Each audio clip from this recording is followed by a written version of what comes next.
Our next speaker is an experienced tech leader with a wealth of experience in both corporate and startup environments. Mr. Vipan Singh completed his MS in computer science from the University of Pennsylvania and spent 8 transformative years in New York City, working with both major corporations and innovative startups. After returning to India in 2015, he spent 5 years at Expedia before leading the engineering team at Shuttle, a Gurgaon based startup focused on daily sustainability commuting solutions. Please welcome Mr. Singh to the stage.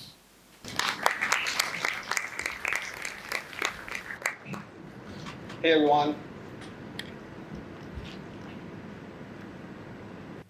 So this was me back in 2015 working with a multinational company in Gurgaon. I had just come back to India after being in the US for a number of years. And since this was an American company, the culture was very similar to what I had seen back in the US as well. But what I did realize was that the way people operated and interacted with each other in an Indian office was also very different from what I had seen in the West. Now, one other habit which I had picked up while I was in the US was this habit of getting my lunch and eating it at my desk every single day, like a lot of my colleagues. And I kind of continued doing the same thing here as well. Well, to be honest, it was a bit of a cop-out as well because I was generally shy in meeting new people in a new, unfamiliar setting. This was many years back before I used to voluntarily get up on a stage and talk about leadership in front of a lot of people. So this kind of continued for a number of days. And while I used to have my lunch, I would see that this partner team of ours, my own team had not gotten hired at the time, but this partner team of ours used to go for lunch together in a large group of 15, 20 people, really chirpy, really talkative, and in general having a lot of fun. And here I was at my desk with my sad little sandwich. So this went on for a few days, till the day the manager on this partner team invited me to get lunch with their team. And not just that. After that, they took me around on the floor and introduced me to at least 15 to 20 people in one single afternoon. And I still remember, the way they spoke about me was as if they had known me for a very long time. And as a result of this, over the next few days, I started to feel more comfortable in the office, a lot more at home. I was no longer an outsider, but an insider who knew people and who people knew. I started to have a sense of belonging, something that we all want. Now, what this manager did for me had nothing to do with any technical skill, nothing to do with my job. They simply saw somebody in a new, unfamiliar setting, and they tried to make them feel part of the group, tried to give them a sense of belonging. That's it. And here I am telling you this story 9 years later. I think it is easy to get caught up in the power of efficiency and technology. But at its very core, at the most fundamental, leadership is about people. It always has been, and it always will be. People. Yes, obviously you could raise an army of robots and lead them for world domination, but for that you have to come to my other talk. So, as I said, if you look at today's environment, we have AI doing some amazing things already. And I think it will continue to do some amazing things in the future as well. Its power is going to increase further and further. And as it gains power, one thing which would still remain very important would be the human connection. Compassion, empathy, intuition, creativity. And that is the place where I think the leaders of tomorrow will continue to shine as well. The next thing that I want to talk about is emotional intelligence. I'm sure all the more experienced people in the audience are very aware of this concept. They probably use it a lot in their day-to-day interactions as well. But for the younger lot, emotional intelligence is the ability to understand and manage your own emotions. And not just your own emotions, but the emotions of people around you as well. To recognize and understand their emotions as well. Think back to a time when you were going through a really tough phase and a teacher or a colleague or a friend helped you. Maybe you could not even verbalize to them or explain to them what was bothering you, what was troubling you, but they had a sense. And they reached out and they extended a hand and helped you over that hurdle. They were being emotionally intelligent. And these are the teachers, the friends, the colleagues that we remember for a very long time. Emotional intelligence at times can be slightly hard to define. But one thing which I'll tell you is that you know it when you see it in somebody. And you also know it when you don't see it in somebody. In my mind, there are 4 main traits of emotional intelligence. The first one is self-awareness, which is simply the ability to know your own emotions and how those emotions impact your actions. To know yourself, your strengths, your weaknesses, your triggers. Then there is self-regulation, which is the ability to manage and understand your emotions and not give in to short-term impulses. The ability to take decisions that align with your long-term values and not short-term pleasures. There is empathy, which is the ability to put yourself in the shoes of somebody else and look at the situation from their perspective. The big decision that you're about to take, how does that impact them? And lastly, purpose and vision, which is the ability to show people that you care for something larger than yourself. That your motivations are not just the external markers of success, like fame and money, but you care for something deeper. Now, I understand that today we are in this area of hyper-active, hyper-connected, technology-driven, AI-driven world. And here I am standing talking about EI. Yeah, maybe it was relevant for a while, but is it still relevant today? I think it is, and I'll give you 3 trillion reasons for the same. I think we all know about the company Microsoft. We've all used their products over the last several years. I'm sure we're using some of their products in our school too. Microsoft currently is a $3 trillion US company. Obviously, it varies slightly based on the stock price on any given day, but that's roughly where it is. It's the largest company in the history of the world. And it's a company which is at the cutting edge of technology, and it has been for several years, if not decades. Even if you look at AI, ChatGPT, which is the flagship AI product right now, Microsoft has a big stake in that. In fact, they have integrated that with a lot of their products already. Satya Nadella, who's the CEO of the company and has been since 2014, is an Indian-American guy who has been working with the company for many years. And he took over in 2014 as the CEO. The company was actually not doing very well at the time. It had stagnated. The products were not all that great. The customers were not happy. And there was a lot of infighting among the various groups at the company. That is when Satya Nadella took over. And then in 2017, 3 years later, he wrote this book, Hit Refresh. In this book, he talked about what it took for him to turn the situation around.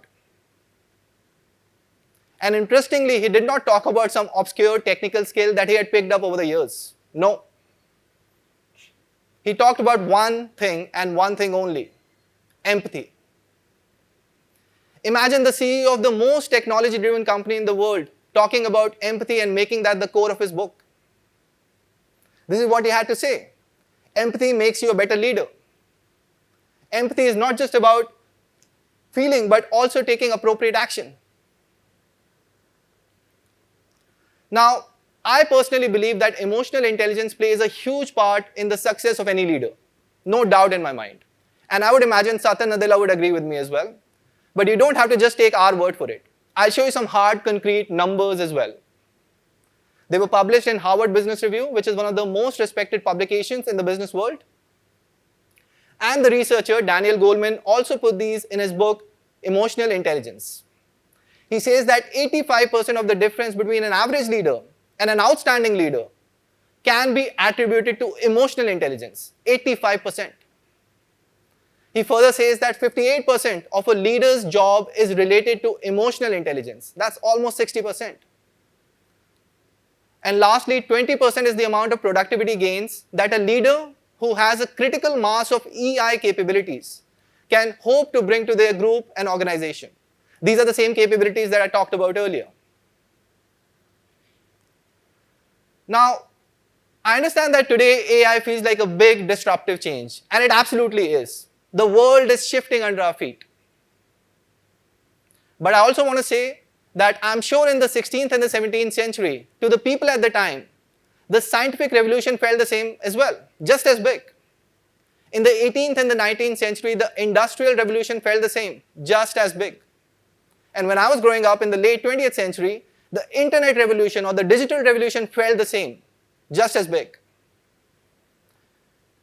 And I'm sure if you were to look at the leaders across this large span of time, the most successful ones had an extremely high degree of emotional intelligence across many walks of life.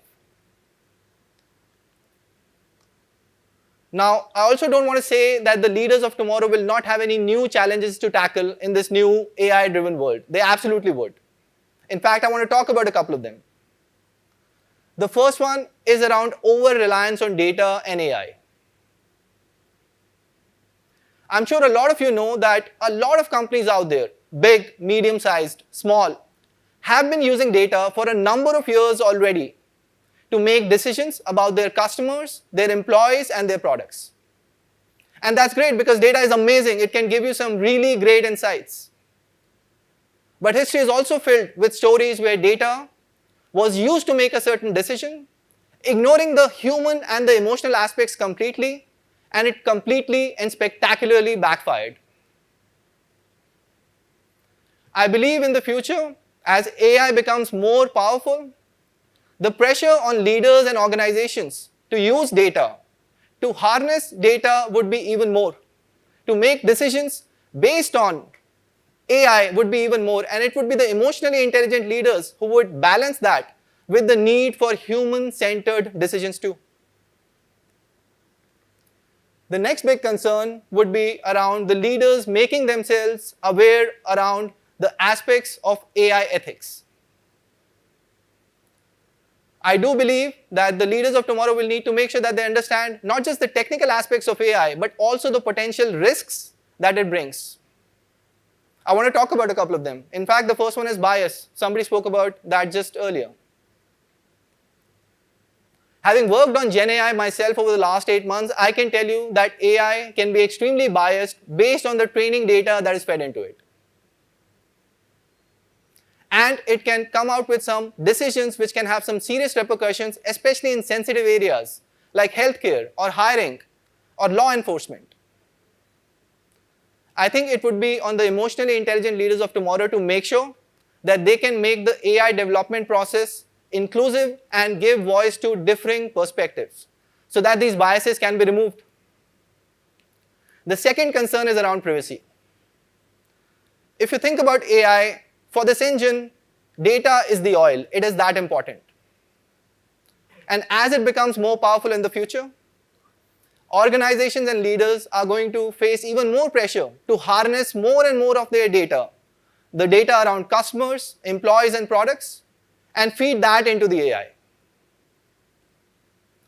The emotionally intelligent leaders of tomorrow will need to make sure that these decisions can be transparently communicated to their customers and employees so that they can continue to have their trust. They'll need to make sure that they can balance this need with the need for the respect of an individual's autonomy and privacy. In the end, I want to leave you with one conclusion.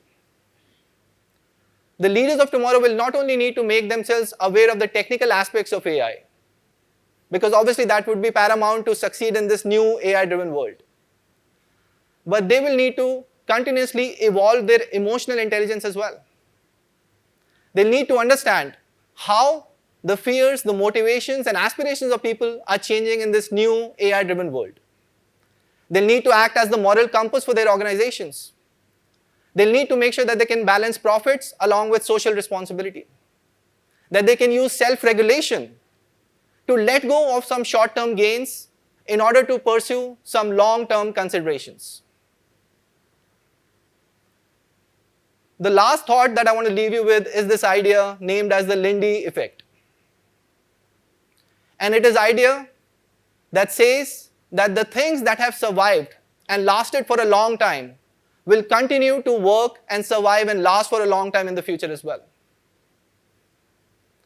I believe emotional intelligence in the success of leaders is one such thing. And I hope as you all grow up and lead teams and businesses and organizations and companies, You can show the people that you lead that you deeply, deeply care. Because let me tell you one thing.